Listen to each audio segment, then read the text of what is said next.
নমস্কাৰ, মই কাশ্যপৰাজ শইকীয়া। এটা গুৰুত্বপূৰ্ণ বিষয় আপোনালোকৰ আগলৈ আগবঢ়াব বিচাৰিছোঁ। বিষয়টো হৈছে মানুহক জীৱনত পৰিচয় কিয় লাগে।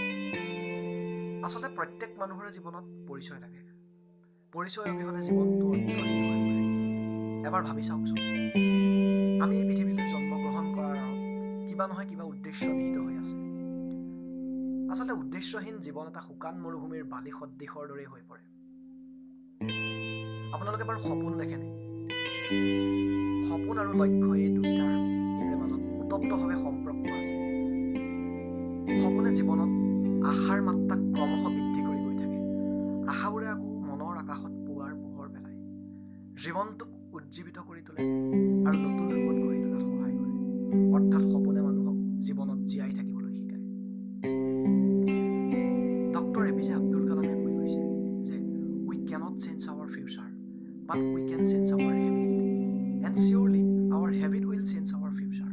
অৰ্থাৎ আমি আমাৰ ভৱিষ্যতক কেতিয়াও সলনি কৰিব নোৱাৰোঁ, কিন্তু আমি আমাৰ বৰ্তমানৰ অভ্যাসক সলনি কৰিব পাৰোঁ। আৰু বৰ্তমানৰ অভ্যাসৰ সলনি এদিন আমাৰ ভৱিষ্যত সলনি কৰিব। আপোনালোকে বাৰু সপোন দেখেনে?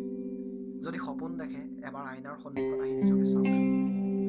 ভগৱানে আমাক চকু, নাক, কাণ, হাত, ভৰি সকলো দিছে।